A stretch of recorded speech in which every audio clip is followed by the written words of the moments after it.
Agora, saiu aí na agência JB, está aqui, um artigo do Ives Gandra muito bom sobre o crescimento da cristofobia. Tá certo? Ele mostra que esse negócio de perseguição a cristão no mundo já está alcançando proporções alarmantes. Pior é o seguinte, é que existem dois tipos de perseguição. No mundo islâmico e comunista, você tem a perseguição física, você tem a matança direta. Mata, prende, né? Expulsa. E no Ocidente, você tem o cerco legislativo cada vez mais engenhoso, cada vez mais astucioso, porque eles sabem que eles não podem entrar, vamos dizer, num ataque direto, não pode proibir a religião, como se fez na União Soviética, né? Porque vai ter uma reação popular muito grande. Então o que você faz? Você cria pequenas legislações e pequenos regulamentos que vão pouco a pouco tornando impossível o culto religioso.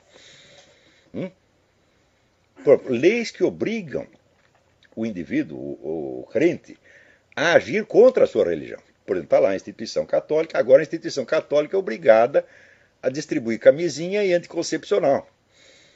E é obrigada a indicar clínicas de aborto.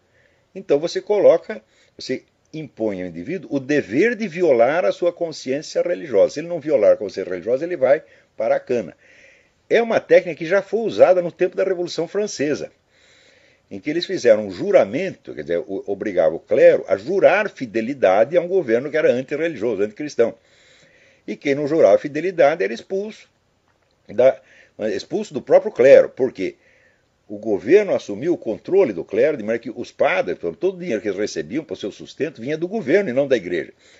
O governo tomou todos os bens da igreja e a partir daí ele pagava um salário para os padres. Então, padre virou emprego público. Então é o seguinte, agora ou você jura fidelidade ao governo ou nós te tiramos do clero. Então, não era uma perseguição em massa, era uma perseguição um por um que isolava as pessoas, tá certo? E as deixava indefesas contra o governo. Exatamente a técnica que estão usando agora. E estão usando em toda parte. Isso quer dizer, vamos falar o português claro, existe no mundo, em plena execução, um processo de extinção da religião, especificamente da católica. Não dá para esconder mais. É uma coisa uniforme em todo o mundo, as técnicas são as mesmas e a possibilidade de isso ser coincidência é zero. Tá certo? Vocês leiam no livro do Lee Penn, False Dawn, que eu já mencionei aqui, tem toda a documentação do projeto de implantação de uma religião biônica mundial. Esse projeto está em plena fase de implementação. E toda essa gente, Dilma Rousseff, Gilberto Carvalho, está tudo trabalhando para isso. Não se iludam. Agora, outro dia veio aquele senador evangélico, Magno Malta, né? Fez um belo discurso contra os abortistas e gaysistas do governo, dizendo que eles estão impondo o império gay a toda a nação, contra a opinião da maioria. É verdade. Porém, no mesmo discurso ele confessa, eu faço parte da base do governo, eu percorri o país fazendo propaganda à dona Dilma e tentando melhorar a imagem dela. Por que você fez isso, Magno Malta? Foi por falta de aviso? Não, você fez isso porque você é um analfabeto. Você não tem cultura política suficiente para saber com o que você está lidando. Você não sabe sequer o que é o PT. Você nem leu sequer os documentos internos do PT. Você não sabe a história do movimento comunista no Brasil e na América Latina. E, no entanto, é senador. Então, você é feito de trouxa com a maior facilidade. Depois que quando percebe que foi feito de trouxa, fica louco da vida. Só que você percebe com atraso. Porque que eles iam fazer isso, eu estou dizendo isso há 20 anos. E como é que eu estou dizendo isso? Por adivinhação? Não, é porque eu li as atas de congresso do PT e li as atas do Congresso de São Paulo, do Foro de São Paulo, e sei o que eles vão fazer porque eu sei o que eles dizem que vão fazer. Então, os caras dizem que vão sufocar a religião católica, a religião cristã de modo geral, e transformá-la em instrumento de propaganda comunista. Eles dizem isto, né? E você sai pelo país dizendo, não, a Dilma não vai fazer isso, ela é uma pessoa confiável. Com base no quê você diz isto? Você não tem fundamento para dizer uma coisa dessa. Você diz isso porque você quer e porque lhe pareceu politicamente conveniente no momento. Então, você tem todo o apoio, o nosso apoio por esse discurso que você deu, mas o resto da sua vida política, meu filho, você quer saber, não vale nada. Você está tentando se redimir por um discurso decente, depois de ter trabalhado por uma causa indecente por anos a fio. Da onde você tirou essa ideia de que podia confiar na Dilma? Só porque ela disse, quando você vê toda a carreira dela e toda a carreira do PT, Você acha que tudo isto, como diz, é teoria da conspiração. Sabe por quê? Porque não saiu na grande mídia. E você não estuda documentos de fonte primária. Você vê o Jornal Nacional e acredita. As suas fontes de informação são apenas a mídia popular. Só que isto, para um político profissional, para não falar de um historiador, de um cientista político, é pecado mortal. Você tem que raciocinar com elementos científicos, meu filho. Ou seja, baseado em documentos de fonte primária. Dos documentos internos. E pior ainda, você não pode entrar num confronto ou até numa colaboração com um partido nitidamente comunista sem você ter estudado o comunismo, meu Deus do céu. Então, vou fazer aqui, o seu senador Magnota, vou passar uma sabatina de marxismo em você. Sabe, teoria e estratégia do marxismo. Você não sabe nada disso. Só que é o seguinte, eu estudo a coisa há 40 anos.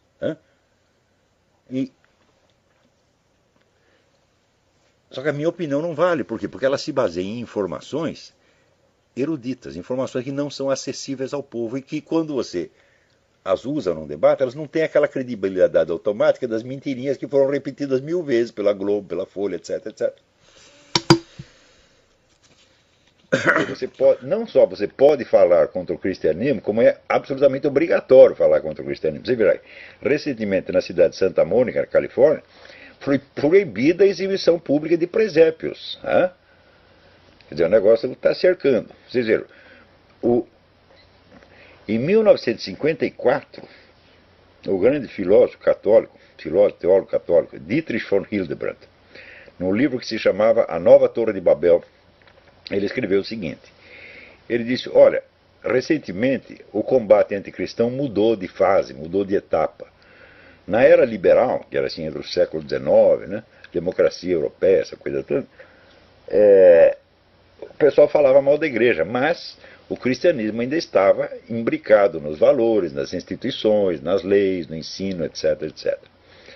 Mais recentemente, diz ele, começou-se um esforço na esfera intelectual para repudiar totalmente o cristianismo. E ele dá como exemplo as obras do Jean-Paul Sartre, o existencialismo ateu, essa coisa toda. Só que esse combate anticristão, naquela época, estava na esfera das ideias, era coisa de intelectuais. Então, hoje, se Dietrich von Hildebrand estivesse vivo e fosse fazer uma reedição do seu livro, ele teria que dizer o seguinte, agora passou por uma terceira etapa. A Torre de Babel estava em planos naquela época, agora passou para a construção efetiva. Ou seja, a briga saiu do terreno das ideias, já não são mais intelectuais discutindo, e entrou no terreno da ação prática efetiva. Ação prática efetiva que se manifesta por dois lados. Primeiro, a matança geral de cristãos. Quer dizer, estão morrendo aproximadamente de 100 a 150 mil cristãos católicos e protestantes por ano, por motivo de perseguição religiosa exclusivamente, no mundo. Rarissimamente sai uma linha, sai uma notinha na mídia. E segunda expressão do genocídio é o genocídio cultural que se observa no Ocidente, que é a tentativa, o esforço generalizado de destruição sistemática da presença cristã na vida pública. Então, o que está se procurando fazer é implantar em todo o Ocidente um sistema igual ao do Irã, onde você pode ser cristão na sua casa, na sua vida privada, tá certo? Até na privada, você tem que fechar no banheiro para você ser cristão ali dentro. Porque se abriu a boca para falar de cristianismo na vida pública, tu vai para cana. Isto é o que está se implantando no Ocidente desde já, ao mesmo tempo e pelas mesmas vias e através das mesmas pessoas e grupos que estão promovendo leis e campanhas de proteção à religião islâmica, que se tornou intocável. É claro que corre muito dinheiro por baixo disso, né? Então, eu diria que manter o homem do filminho na cadeia tem esta função secundária, já é para reforçar, né, o caráter intocável da religião islâmica. Ou seja, você pode falar contra o cristianismo, você pode falar o que quiser. Agora, contra o Islã, existe o crime de blasfêmia que é punido no Ocidente, nos Estados Unidos. O rapaz está lá por crime de blasfêmia contra a religião islâmica. Agora, contra o cristianismo, você pode fazer imagem de Nossa Senhora cheia de merda, você pode pegar um crucifixo e jogar dentro da urina. Você pode fazer o que você quiser, porra. E é aplaudido e tem verba pública para fazer isso. Então, isso é um bom motivo para manter o menino na cadeia. É para lembrar as pessoas sutilmente, olha, não abra a boca contra o Islã porque nós te pegamos. Né? Quer dizer, a lealdade do seu Barack Obama, né, ao radicalismo islâmico é uma coisa notória. Inclusive, você vê, o que estava fazendo em Benghazi o embaixador Chris Stevens? Ele estava lá distribuindo armas aos chamados insurgentes, entre os quais há inúmeros membros do Hamas e da Al-Qaeda. Agora aqui, ó, o Ministério Público pede que a frase Deus seja louvado seja retirada das notas de reais. Fala, ó, Deus não está precisando de notas de reais, tá? Né? Mas se tirar, para Deus não vai fazer a menor diferença. Né? Agora, isso faz parte do genocídio cultural. Quer dizer, você retirar todos os sinais da religião da vida pública, fazer recuar para a vida privada e, no fim, criminalizá-la e persegui-la. Então você tem o genocídio físico nos países comunistas e islâmicos e o genocídio cultural no Ocidente. Acontece o seguinte, o genocídio cultural sempre é preparativo do genocídio efetivo. E sempre foi assim, quer dizer, primeiro você quebra a espinha dorsal da comunidade, que são os seus valores, suas crenças, tá certo? O seu espírito de unidade, tá certo? Daí você pode mandar os caras para a cadeia ou para o pelotão de fuzilamento que ninguém mais liga. Então, você veja, este cara aqui, ele é evidentemente um cúmplice moral do genocídio anticristão mundial. E a mídia, quando não noticia o que está acontecendo, o silêncio, né, deliberado, também é colaboração com o genocídio. Se vocês estudarem a legislação internacional a respeito, vocês verão que todas estas condutas, quando praticadas contra os judeus, foram consideradas cumplicidade e crime. Só que os cristãos são bestas, eles não se lembram de usar a lei em favor deles. Mas estudem a legislação internacional e vocês poderão legitimamente acusar todas essas pessoas, toda essa perseguição anticristã, de cumplicidade com o genocídio anticristão no mundo. Porque, como disse recentemente a primeira-ministra da Alemanha, Angela Merkel, ela disse claramente, olha, a comunidade cristã é a mais perseguida do mundo. É claro que é. Nenhuma outra comunidade tem 150 mil vítimas por ano. Nem mesmo em guerra. Né? Quer dizer, isso aí, 150 mil vítimas por ano, isso aí são 6 guerras do Iraque por ano contra os cristãos. Agora, quando morre um desgraçado, um terrorista, ou quando você abre a boca para falar dos assassinos de cristãos, todo mundo se escandaliza, isso é perseguição, é racismo, é eurocentrismo, é não sei o que. Quer dizer, agora, se o pessoal cristão não quer se defender, ou não quer acreditar no que está acontecendo, então eles mesmos se tornam cúmplices da sua própria liquidação. Então daí, se você quer morrer, meu filho, ninguém segura. Né?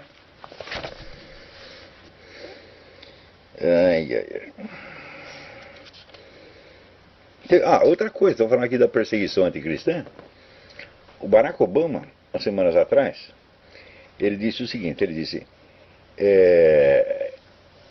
Ele fez aquele regulamento do Medicare que obriga todas as firmas a darem assistência para as suas funcionárias que queiram praticar aborto. Então, evidentemente, os empresários pequenos e grandes que são cristãos dizem, não, eu não posso colaborar com isso que viola a minha consciência.